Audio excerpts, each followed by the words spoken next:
If you want to fill them with air, bomb them. If you want to fill them with water, torpedo them. The standard question of every torpedo pilot has always been, when do we get a torpedo that can be launched from high altitudes and great speed?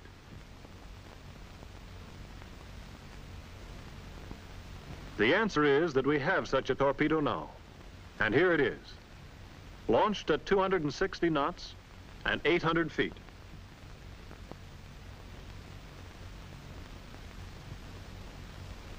What's more, it's running hot, straight, and normal.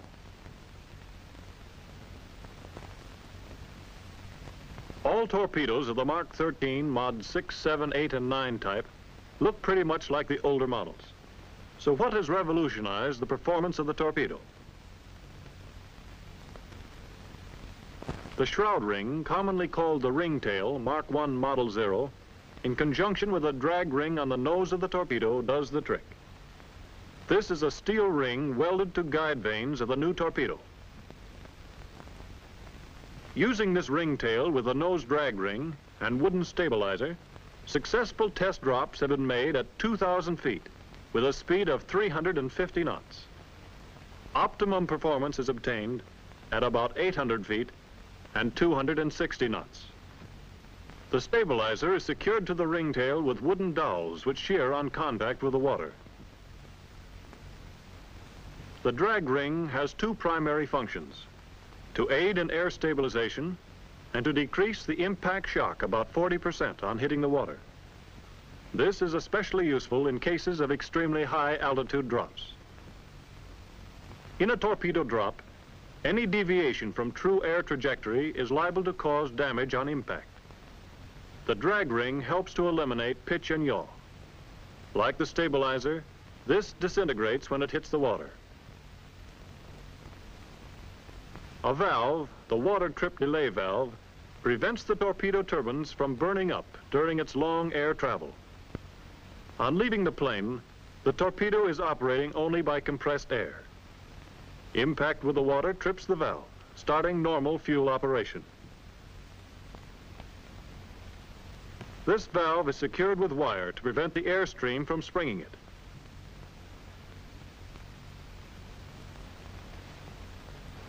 Similarly, high speed and altitude make it necessary to prevent the impeller on the exploder mechanism from turning while in flight.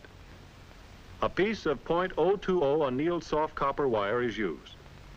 Impact with the water will shear the wire.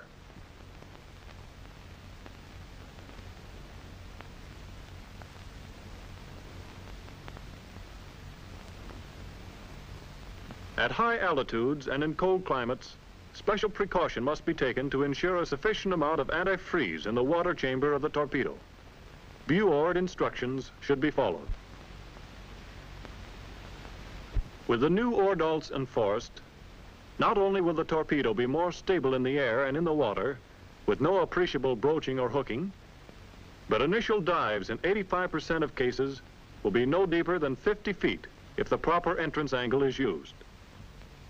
Remember that proper depth settings must be determined for the type of target to be attacked. This should be in accordance with tactical doctrine. Depth settings as shallow as 5 feet may be used successfully.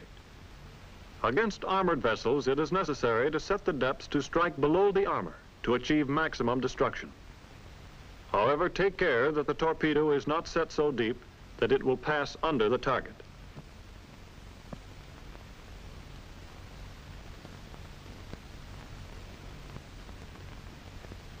Recent statistics show that of 2,000 torpedoes dropped under varying conditions, about 92% ran hot, straight, and normal.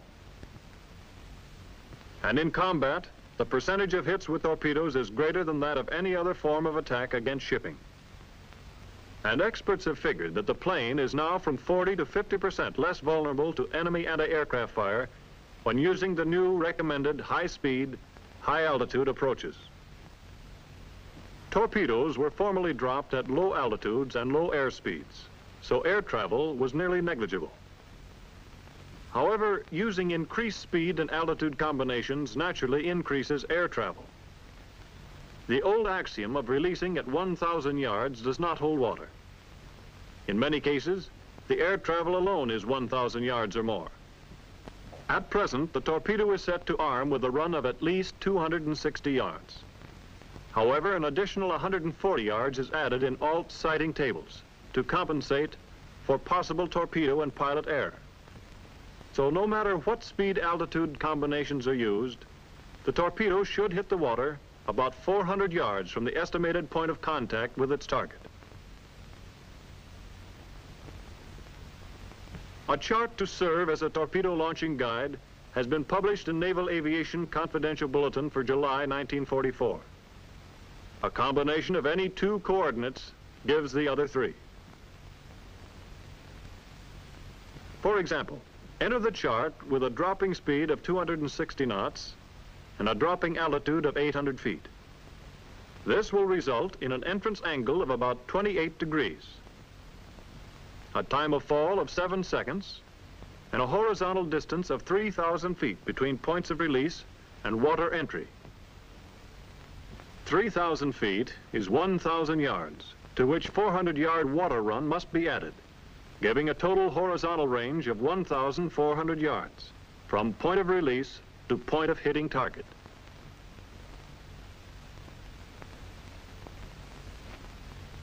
When a torpedo is dropped, the crosswind acting on the plane at release imparts a motion to the torpedo, which acts on it throughout its time of flight and is in addition to the motion of the plane.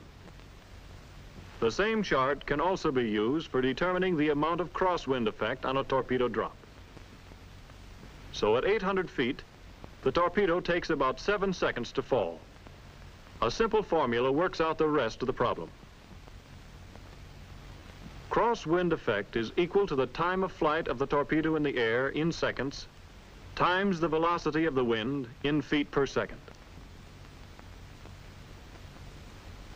In making allowances for crosswind, the only effect to be considered is that on deflection. The effect on range may be disregarded. Always apply wind allowance on the side from which the wind is blowing. Disregard winds with relative bearings of less than 30 degrees or more than 150 degrees. Winds on the bow or on the quarter have only a slight effect on deflection, but winds on the beam may require important corrections which must be made. The following tables present practical aiming allowances. Mount these tables on cards where they will be easily available to the pilot.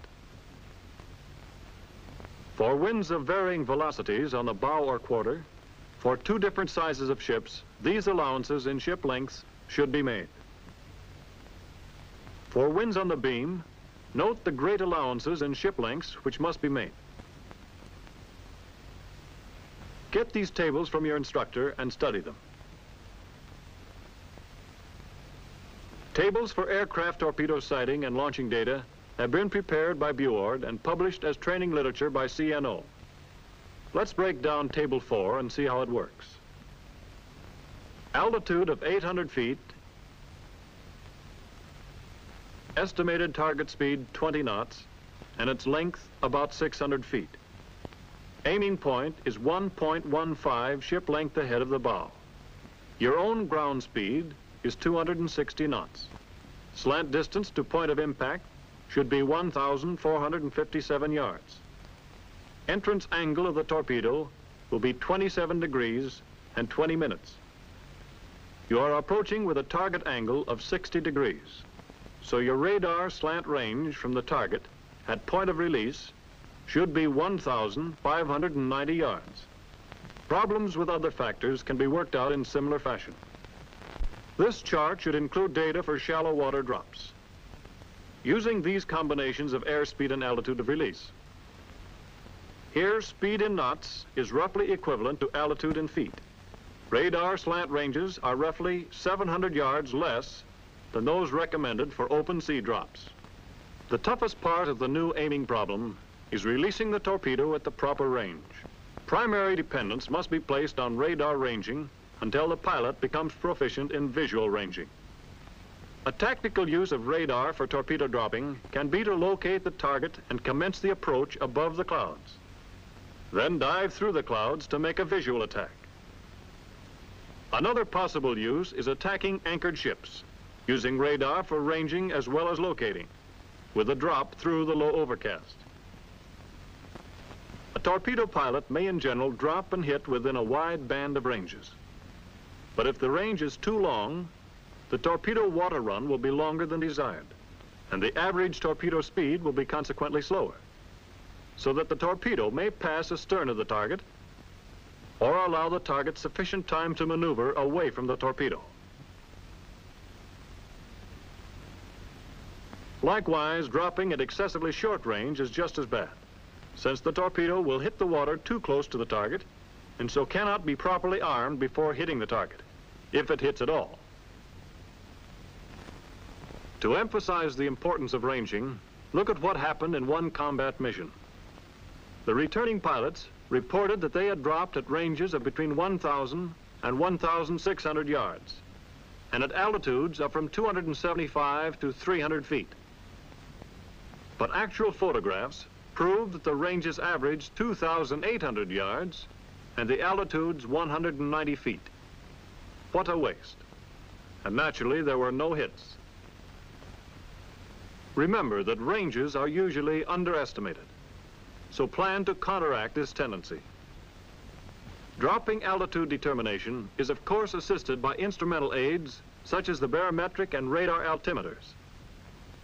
However, neither of these is totally dependable under varying conditions of atmospheric pressure, technical limitations, and aircraft speed, altitude, or angle of glide.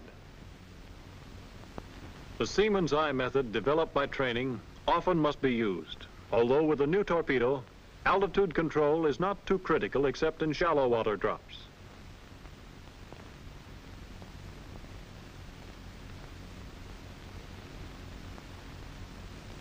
The full range of entrance angles is 18 to 22 degrees for shallow water, 22 to 32 degrees for open sea or deep water. Naturally, the extreme should be avoided if possible.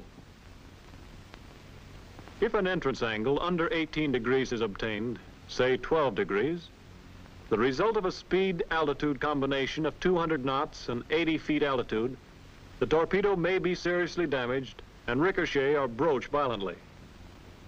If the controls are damaged, as they probably will be, the torpedo may sink, or at least have an unsatisfactory run. If the entrance angle is steeper than 32 degrees, the usual result of dropping from high altitude at low speed or dropping in a glide of over 10 degrees, not only is there the danger of the torpedo hitting bottom because of the initial deep dive,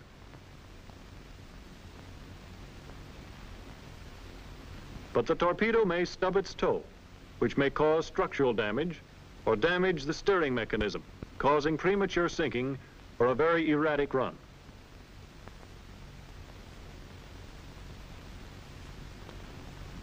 Target angles are between 0 degrees and 90 degrees, since attacks from abaft the beam should be avoided whenever possible, because a fast-moving target can run away from the torpedo or maneuver to comb the torpedo tracks.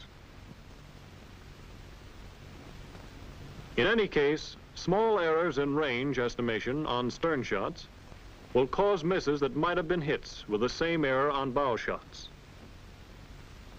Also, stern approaches will expose pilots to AA fire for a longer time, as closer drops must be made.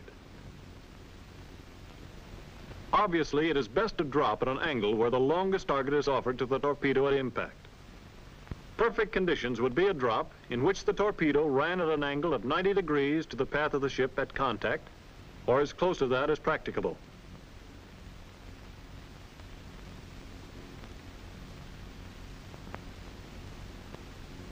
If you want to hit them, you have to lead them, the right amount.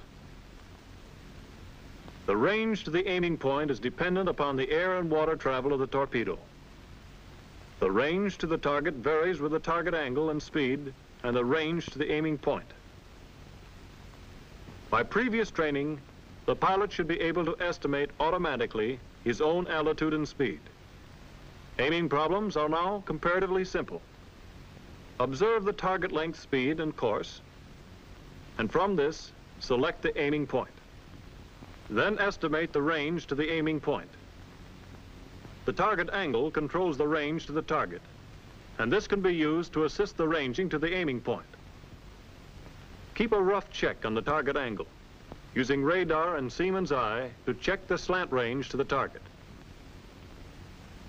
The actual ship lengths to be allowed for are measured from the bow of the target vessel along the course line extended to the aiming point, which is the center of the ship at the intended point of contact. Assuming an underwater run of 400 yards with a proven new torpedo speed of 32 knots, here is a thumb rule that can be applied against a 600-foot target on a steady course, wind force 0. For 20-knot speed, aim 1 ship length ahead. For 25-knot speed, aim 1.5 ship lengths ahead. For 30-knot speed, aim 2 ship lengths ahead. For a 400-foot target vessel under similar conditions, the aiming allowance is 1 ship length more than for the 600-foot target. It figures out that 1 ship length should be allowed for each 10 knots of target speed from 20 to 30 knots. So for 20-knot speed, aim 2 ship lengths ahead. For 25-knot speed, 2.5 ship lengths. For 30-knot speed, 3 ship lengths. Study enemy ship characteristics and data on bow waves and wakes to determine speed. Under torpedo attack, it can be assumed that ships will use full power in attempting to maintain top speed.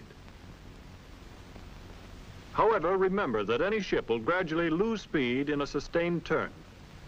This loss is important and must be considered. Circling ships will have a deceptive wake due to the churning of the propellers in the position of the rudder. When selecting aiming points for maneuvering targets, 3 additional factors are involved: the direction of the turn, the degree or rate of turn, and the decrease of speed of the target in the turn. In this example, assume that the target is in a developed turn and is using full power and full rudder of 35 degrees. The aiming point depends upon the ship's actual speed in the turn and must be measured from the bow along the ship's curved path extended. The curved wake indicates this path. In general, large ships capable of 30 knots at full power and continuing to use full power in the turn will decrease speed by about 12 knots after a 90-degree change of heading. The ship will then be able to maintain about 18 knots as long as it continues in this turn. The destroyer class of vessel loses only about 5 knots of speed in a similar turn. To estimate the aiming point for targets in a developed turn, use the actual speed the target has. That is, taking into consideration the loss of speed in the turn, and measure this along the curved path of the ship, using the thumb rule measurements of a non-maneuvering target. If the target is just commencing its turn, the loss in speed will be only about half of that lost in a developed turn. In this type of turn, an undeveloped turn, in general, the aiming point is almost identical with that used if the target is on a straight course. For attacks on a turning target, the best target angles are on the outer bow from 0 to 60 degrees.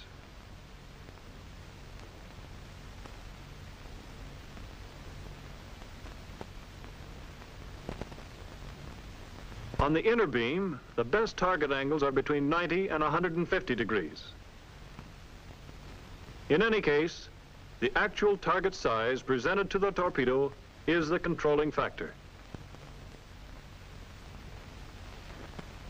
For a U.S. Navy light cruiser using full rudder of 35 degrees and 30 knots initial speed, it takes the rudder about 23 seconds to become fully applied, and about 10 more seconds for important changes in the ship's heading and position to take place.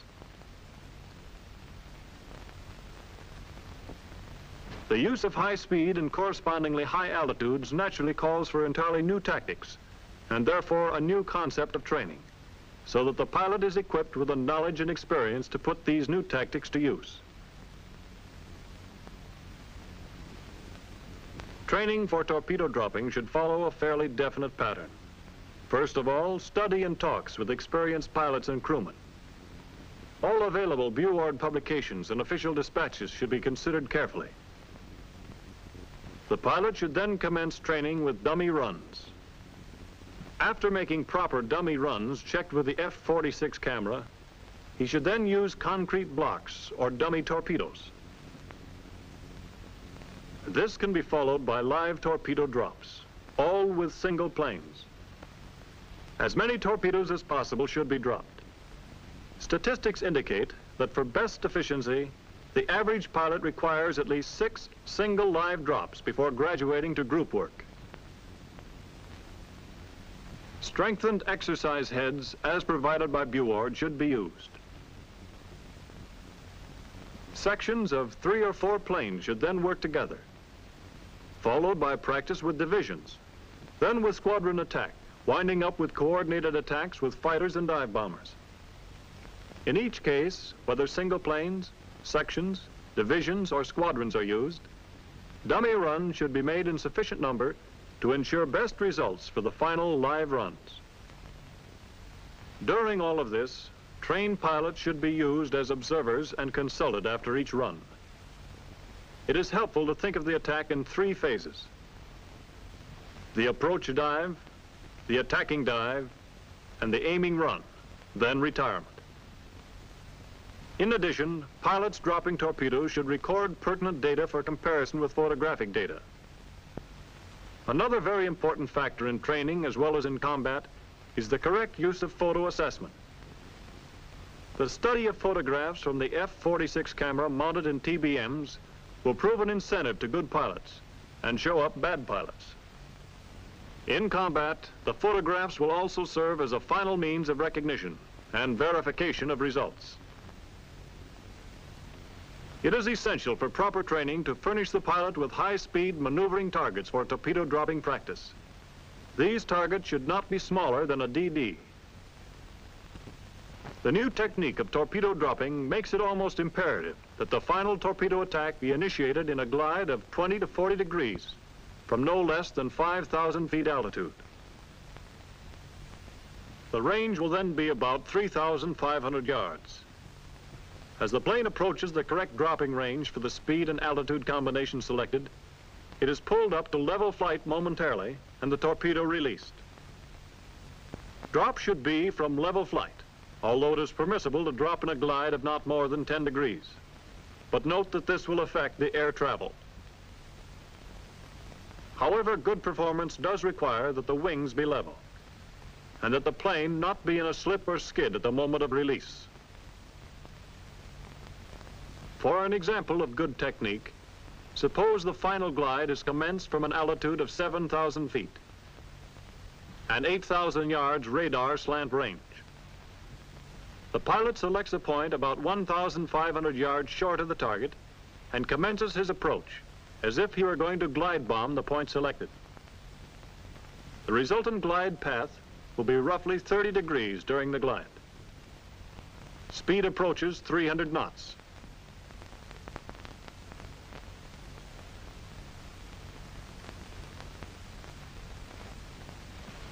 Target maneuvers are offset by changing direction of glide as necessary.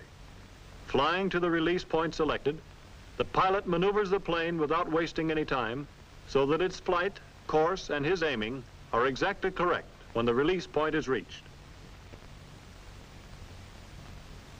The pilot decides he will release at about 800 feet. Around 2,000 feet and 2,500 yard radar slant range, he commences a smooth pull-out. The plane should be leveled off and ready to release the torpedo about 800 feet altitude and 260 knots, with a radar slant range of 1,500 yards. As a general rule, pilots commence attack too far distant from the target, resulting in a final low, slow approach. Planes other than torpedo planes will adjust these tactics to their own individual performance possibilities. An SB-2C with dive flaps can make a steeper dive, leveling out just before dropping. Tactical advantage and surprise can be affected by utilizing approaches almost the same as dive or steep glide bombing. This type of attack has interesting possibilities and should be exploited fully. When the torpedo has an external installation, this nose cap reduces much of the speed lost due to wind resistance, thus increasing combat range. This is accomplished at small sacrifice in air stabilization and small cost in damping out initial shock. All torpedo attacks must be coordinated with attacks on the major targets and screening vessels, using one or all of the following: dive bombing, strafing, or rocket attack. Unsupported torpedo planes should never attack well-defended ships. High-speed and high-altitude approaches by torpedo planes require much less time to complete than the method formerly used of losing altitude well away from the target and coming in low. This requires that commencement of the torpedo attack be withheld until bombs are actually dropping. If torpedo attack is supported only by strafing or rocketing, both attacks should start simultaneously. The VF attack is pressed in quicker, and if they hesitate at all, they will be too late.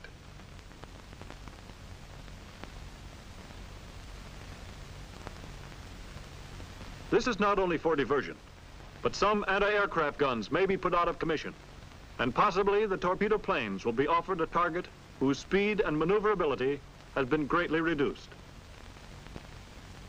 Timely and determined fire by all guns of a torpedo plane will appreciably reduce and has on occasion stopped AA fire from vessels within machine gun range.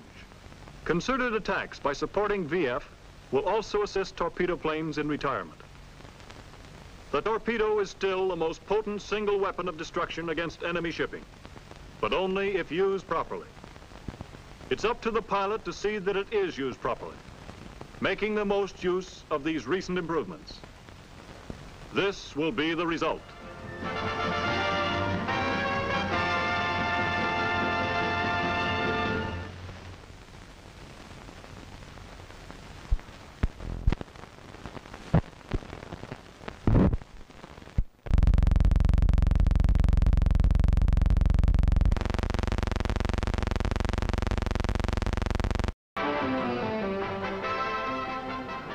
If you want to fill them with air, bomb them.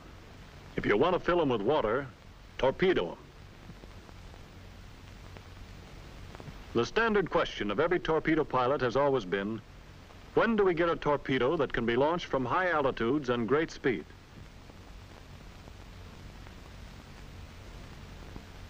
The answer is that we have such a torpedo now, and here it is, launched at 260 knots and 800 feet.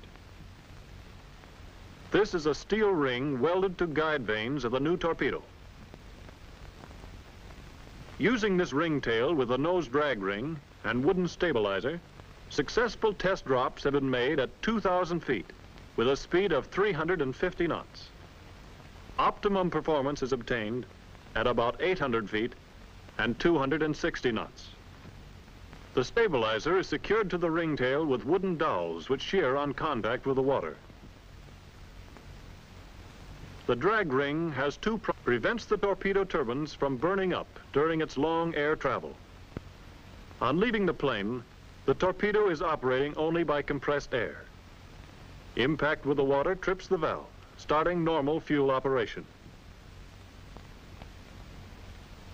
This valve is secured with wire to prevent the airstream from springing it.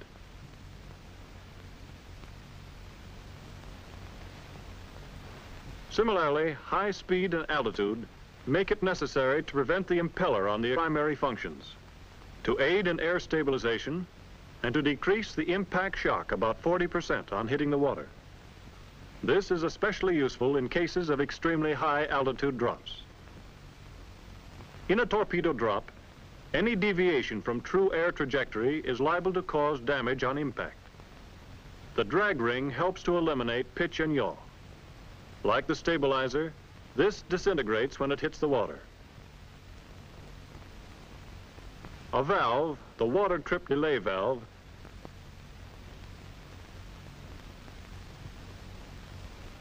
what's more, it's running hot, straight, and normal.